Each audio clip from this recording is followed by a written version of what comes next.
The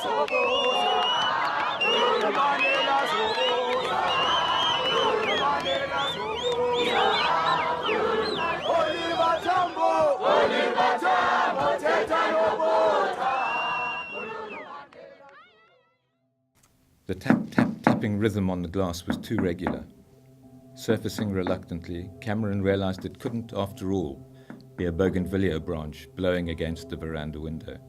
It was too persistent, too urgent. The berg wind was still blowing. He could hear it buffeting against the camphor tree. But there had to be someone at the back door. No lights. Never turn a light on until you've made sure that the curtains are tightly closed.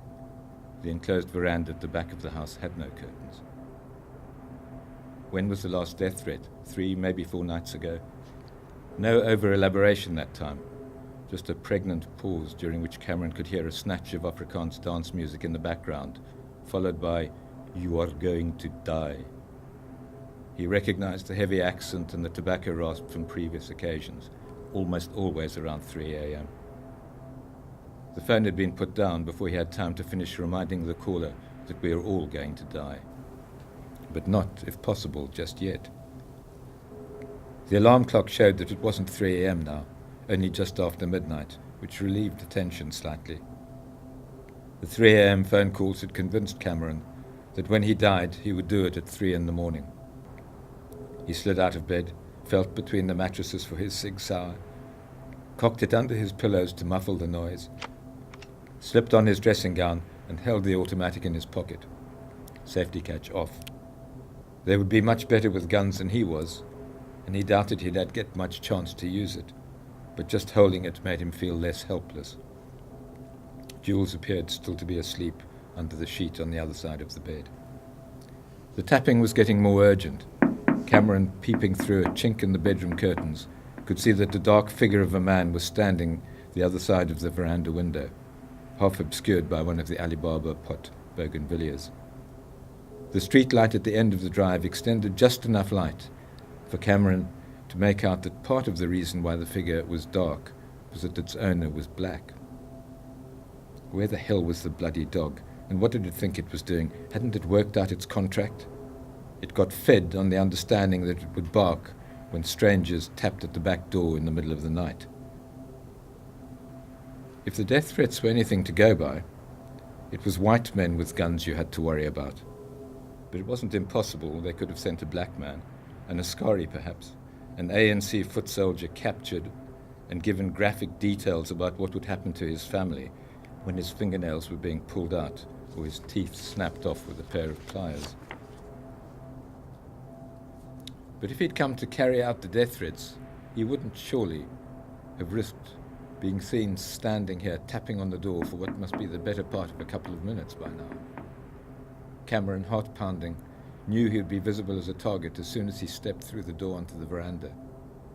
The sweat on his palm was making the automatic feel oily. What if the tapper was just a student, needing help of some kind? It was unlikely that any student, even a drunk one, would come looking for help with an essay on the Zulu kingdom at this time of night. As Cameron watched, stomach churning, the figure turned abruptly from the door, allowing Cameron to glimpse his profile against the streetlight. It was Marambo. Apart from his height, Marambo's features, his high domed forehead and aquiline nose in particular, made him instantly recognizable among the relatively few black students the university had been allowed to admit. What on earth could Marambo want at this time of night? Whatever it was meant trouble. Marambo was too intelligent and articulate not to have drawn attention to himself as soon as he arrived to start his research the year before. Cameron crossed the veranda, unbolted the back door, in the process letting in a blast of oven-hot berg wind, and called "Marambo" at the retreating back, just loud enough he hoped to be heard.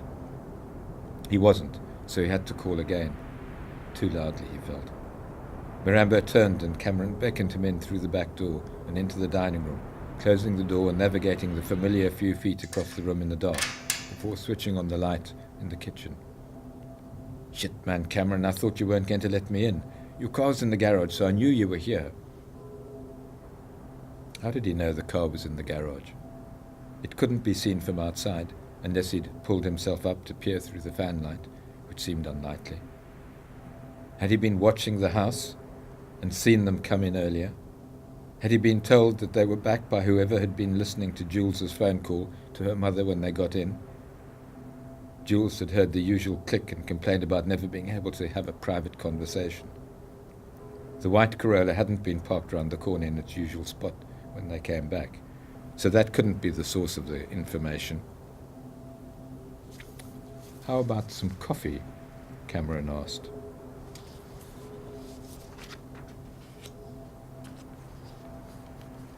As usual, Cameron felt guilty for allowing even the slightest doubt to creep in. One got that way, more so when one had children. "Yeah, that would be good if you don't have anything stronger," Miranda replied. Cameron ignored the hint and, taking his time, checked and filled the kettle before switching it on. "How can I help?" he asked. "I got information this morning that the special branch were looking for me. I've been holed up in the library all day and I need a safe house now." Cameron's stomach seemed to be taking on a life of its own. This could end up being a lot worse than a midnight discussion about the Zulu kingdom. "But this isn't a safe house. They're watching me all the time." "Precisely. They would never imagine that anyone, not even a black man, could be stupid enough to hole up in a house that he knew was being watched." "How do you know it isn't being watched now and that you weren't seen coming here?" "If I had been seen, they'd have broken the door and been in here by now, wouldn't they? And anyway, I checked very carefully. Venter's car wasn't around the corner. There's no need to sound so edgy." "I'm not edgy. But if I were edgy, it might be because I've just been woken up in the middle of the night by somebody who's on the run from the security police." "I don't know what they think you've done, but whatever it is, they will call it terrorism, and if they find you here, I'll be arrested for harboring a terrorist. That carries a minimum 5-year jail term, and it did so even before they declared their state of emergency last month. It would be hardly surprising if I sounded edgy. Why now, anyway? What are they after you for now?" Cameron felt bad enough when the sobbing Nicky sometimes had to be peeled off him when he tried to drop her off at the kindergarten in the morning, arms in a strangulation lock round his neck, legs clenched round his waist. She'd be able to stick on a horse well enough when she got bigger. He wanted to be around to watch her get bigger. He couldn't imagine what it would be like if they took him away from her in the middle of the night, and Hilton wouldn't be much better. "If they catch a black man like me, they'll lock me up and throw away the key," said Miranda. "That is, if they don't decide to avoid legal irritation by just shooting me. That'll be after they've stubbed their Texans out on me, saved me the trouble of cutting my fingernails by pulling them out, rearranged my dentistry, and broken my toes. And that's if I'm lucky. And you're worried about 5 years in prison? How committed to the struggle are you, anyway?" None of this was an answer to Cameron's question. "I don't see how it would help the struggle for me to spend 5 years gazing at the walls of a cell in Pretoria." "No," Miranda replied, "but there's no reason to think that they would catch us. It's Thursday today," Miranda said, glancing at the kitchen clock. "Friday, in fact. If I could stay here for the rest of the night, lie up tomorrow when you go to varsity, and sleep here for another night, then you could take me up to Bushman's Neck in the boot of your car when you go fishing on Saturday. I need to get out to Lesotho." "You've got all this planned out, haven't you? With a sharp eye for detail, too. Renault 6's boot would be just about big enough for somebody tall and thin, even somebody as tall as Mirambo, to curl up in." How did he know there wasn't anyone in the room at the back, originally intended for the white South African family's regulation maid, but converted by Jules into a room to be let to a student? "No, I haven't had time to plan anything," Miranda replied. "It only occurred to me that fishing might provide a good smoke screen. As I was walking around from John's house, I wanted—" A sudden knocking startled them. This time it was from the front door. "Shh!" hissed Cameron, pointing to the pantry door. Opening the door released a soup of smells, curry spices, banana and cabbage prominent among them. Cameron signalled to Miranda to go in and closed the door to a slit, through which Miranda should, with luck, be able to hear something of what was going on. Sweet Jesus, he thought. If that's the special branch, they haven't wasted any time. The knocking didn't sound like the overture to a police raid. not loud enough and not incessant, in fact oddly tentative. Whoever was out there wasn't trying to break the door down either, at least not yet. Cameron's mouth was dry and he felt sick. He froze for an instant, having difficulty believing this was happening, then moved quickly through the dining room to the lounge, keeping the lights off, relying on slivers of light from the street lamps. One spent a lot of one's time in the dark. "Who is it? What do you want?" He spoke loudly enough, he hoped, to be heard, but not to wake Jules or the children. "Whiskers," came a parched-sounding voice. "Have you seen Whiskers? He didn't come in this evening for his supper, and I don't know where he is." Cameron unlocked and opened the front door. The pink dressing-gowned and slippered figure, grey hair imprecisely trapped in random multicoloured rollers, was an unlikely advance party of the special branch. "Whiskers," she repeated. "Have you seen my Whiskers?" Relief washed over Cameron. He had to suppress an untimely giggle. Even without the veranda light on, it was not at all difficult to see Mrs. Skeeper's Whiskers. "Have you any idea what the time is, Mrs. Skeepers?" "Of course I have. Just because I'm old doesn't mean I'm stupid. It's just after midnight. But I was in the garden looking for Whiskers. I saw him on your wall this afternoon. I saw your kitchen light was on, so I came to ask you if you'd seen him. I can't sleep for worry. Have you seen Whiskers? I hope that dog of yours hasn't done anything to him." This midnight doorstep conversation was beyond bizarre. "Border collies don't eat cats, Mrs. Skeepers. As it happens, I don't know where he is, but I assure you he's not out somewhere chasing Whiskers." He refrained from adding that border collies have better things to do with their lives than chasing cats, like guarding the house and barking at midnight intruders. "Ach, true as God, that dog of yours will be up to mischief, and my Whiskers is lost." Mrs. Skeepers appeared to notice for the first time that Cameron was in his dressing gown and pyjamas. "Go back inside, young man. You should be in bed." Cameron thought she had something there. She turned away and shuffled her slippers down the path towards the gate. Cameron closed the door, locked it, and this time slid the bolts home, top and bottom. He slipped through to the kitchen and found Mirambo had already broken pantry cover. "What the hell was that about?" Mirambo asked. "I couldn't hear properly, but it sounded like a woman." It was Mrs. Skeepers, our next-door neighbour. She was looking for her cat. She thinks Carly might have eaten it. Holy shit, Cameron, she gave me a fright. I've never understood the priority white people give to their animals. Most of you spend more money on your dogs than you pay your gardeners, and you worry more about cruelty to animals than about black kids starving to death. But your dog's a layabout, so she needn't worry. That's what I told her, though not in those exact words. Cameron's overwhelming feeling was relief. His fright had made him realize just how much he dreaded the police raid that was bound to come sometime. He'd been lucky this time. When he played bridge, his cards were terrible most of the time, but on the rare occasions when his luck was in, he usually had several good hands in succession. He should ride his luck before it ran out, do what Mirambo was asking him, and drive him up to the Lesotho border. Take a chance in it being a setup. It wasn't a strong chance. Why would they wait to catch him halfway to Lesotho, harbouring someone they were after? Why not just arrest him immediately? They could shoot him and claim he'd been trying to escape, just as easily in a suburban garden as they could on the side of the road in Natal Midlands.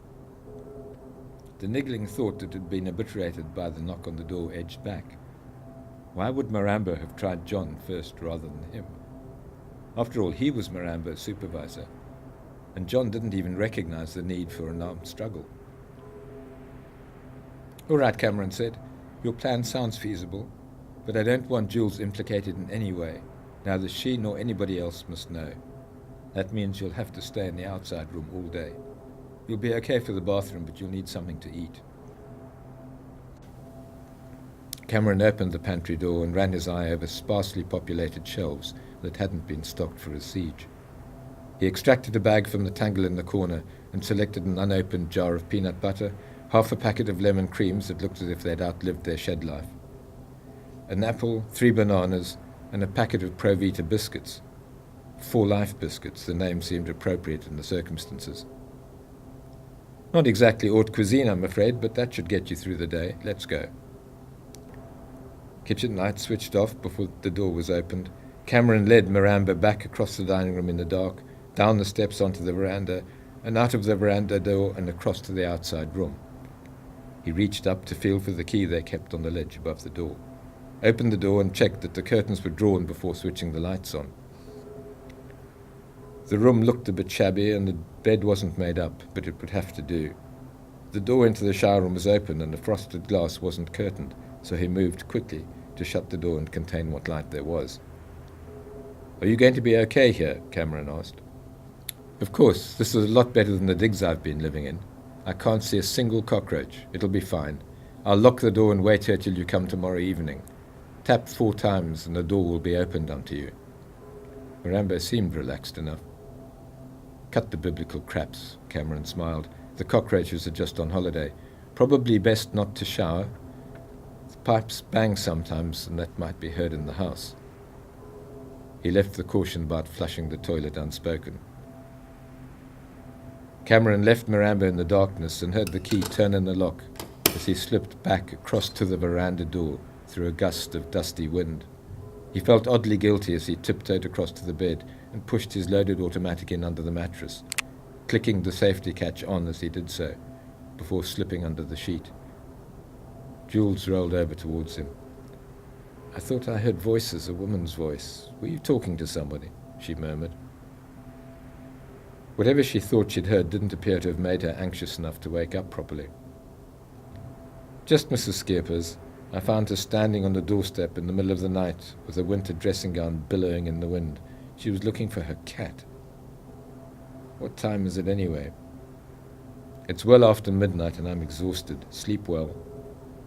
"You too," said Jules, rolling back onto her sleeping side.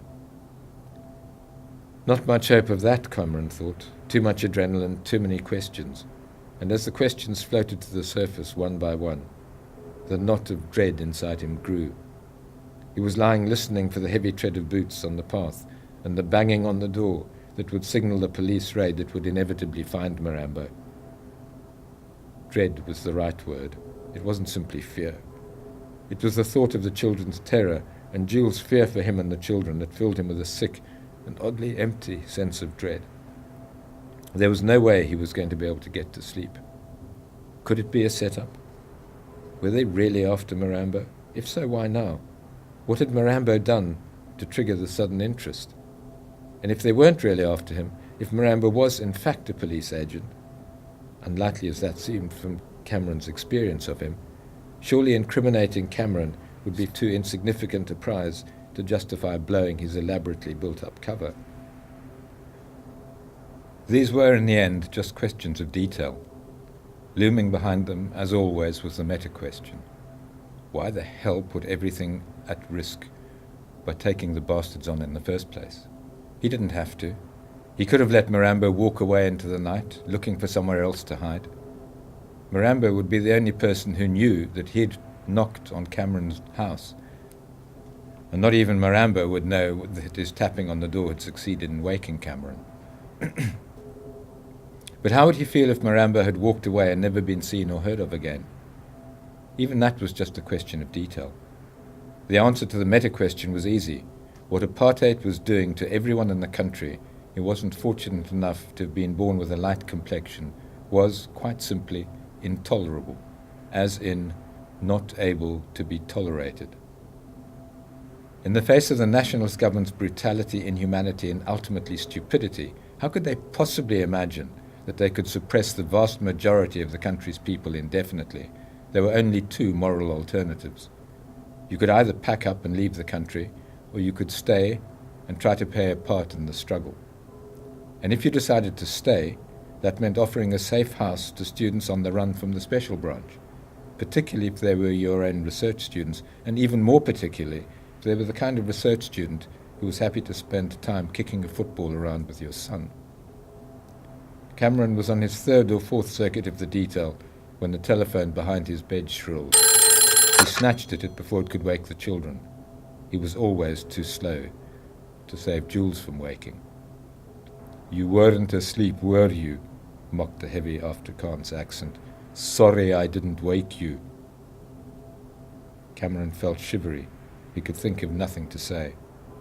You got nothing to say for yourself for once, Dr. Beaumont. Well, perhaps you can answer a question for me. Did you ever see what happens to a man's head when it gets hit by a dum-dum bullet? Click. Silence.